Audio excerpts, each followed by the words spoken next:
Yesterday, the pioneer woman helped to win a continent. Today, with the same spirit of determination, American women are working to save this way of life, working to save the nation from the impact of total war, working to build a sure defense. American women are alert to the dangers which threaten our democracy today. Women trained in science are testing and observing and working to discover new ways to meet this threat. Other women, skilled and unskilled, are asking, what can I do to help? This film will show what women are doing and what they can do. Every woman has an important place in the National Defense Program, in science, in industry, and in the home.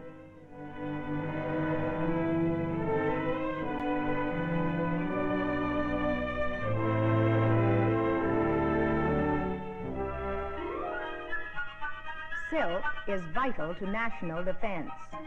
Its most important use is for parachutes and powder bags.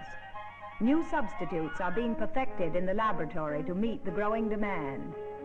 Normal wear is hard on clothes, but not so hard as a machine like this.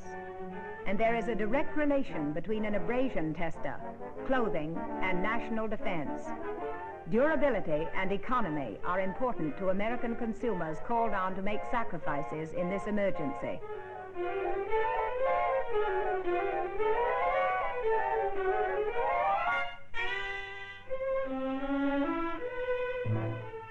Defense is more than military equipment and armed forces.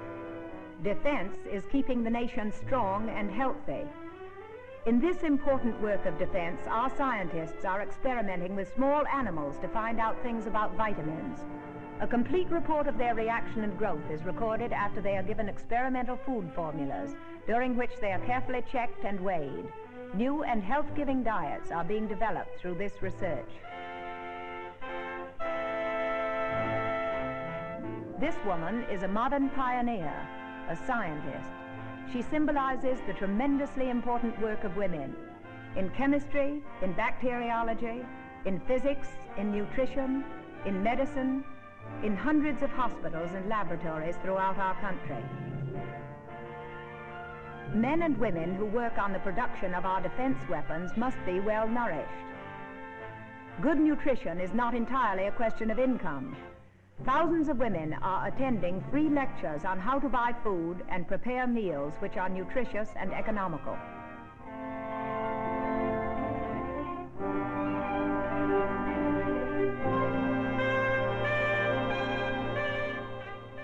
Women working in industrial plants need costumes which are comfortable and safe around machinery.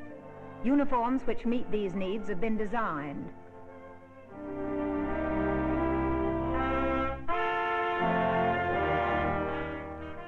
Two-thirds of the jobs in defense industries can be done by women today, and officials of the defense program are advocating more extensive job training for women and girls. These girls, already trained in our new defense program, are able to turn out small machine parts. More women are being trained in mechanical trades to meet the shortage of skilled labor for drilled presses, turret lathes, milling machines, planers, and welding equipment.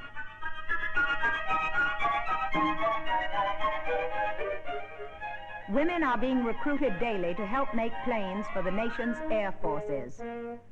3 million women in factories all over the country are making things. Sewing strong fabrics, sewing control surfaces for our fighter planes. In a war in which so many machines and tools and so much metal is required, it is strange how much sewing there is. Women are bringing a natural skill to an important job. Their efficient contribution is helping us to speed up production of bombers and fighting ships.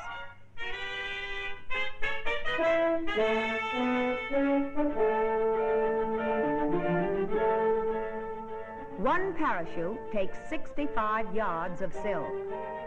Only silk has the lightness and strength essential in making parachutes.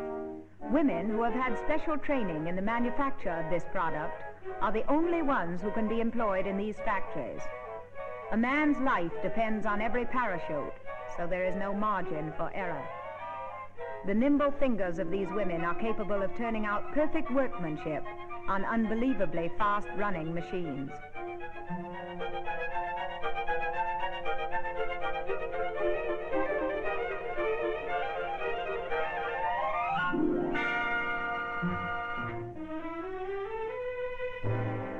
These highly specialized industries are finding women extraordinarily efficient and are using them more and more in the making of precision instruments which are so essential in war today. All of these instruments require ball bearings or roller bearings, bearings so precise that experts must use a microscope for assembly. This is work in which women excel, giving it constant care and alertness. Women's hands, thousands of them, skillful, patient, and accurate, are assembling parts precisely dimensioned, without which no bomber could fly, and without which no mechanized land unit could move.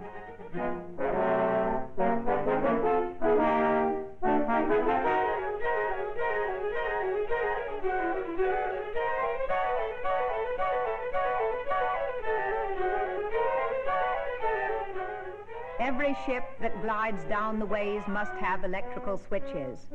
Women today are assembling, gauging, fitting together, riveting, drilling, and making them. This work requires fingers that move with lightning speed. Every defense worker doing her job well. That's the battle of production and the essence of defense.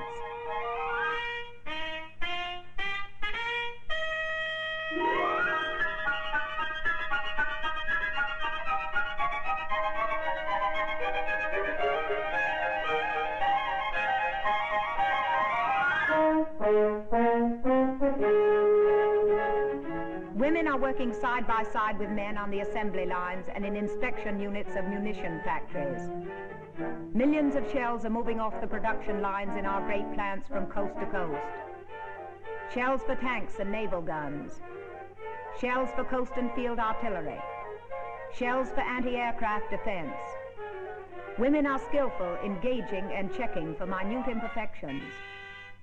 Mass production is important when you realize that a single machine gun can fire 1,400 rounds a minute.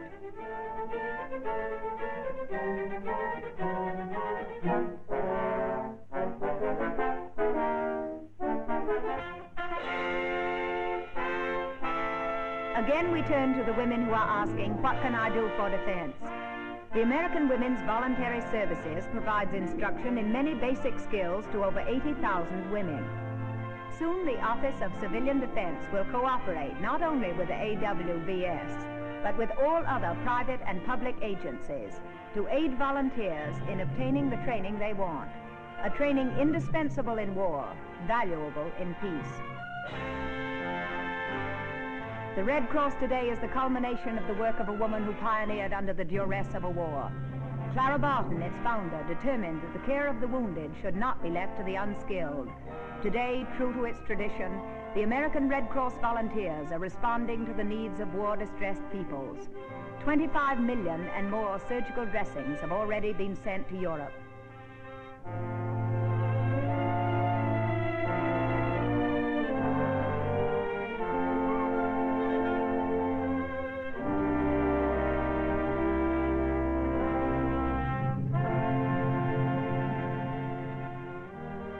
Medical science's newest weapon against death is the blood bank.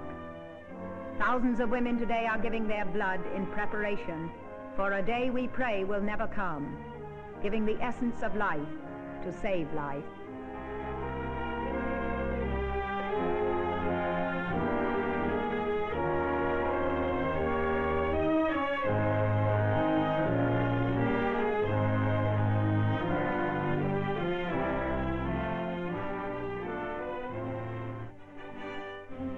Our history is full of the inspiration which our pioneer women left us as a proud heritage. And again today, American women are stirred by that heritage, serving their country in the laboratory, on defense production lines, in the civilian defense services, and in the home, which is, after all, the first line of defense. Women have always been the guardians of the home and the children, the future of our country. and they are determined that our democracy shall survive and that our precious freedoms shall be preserved.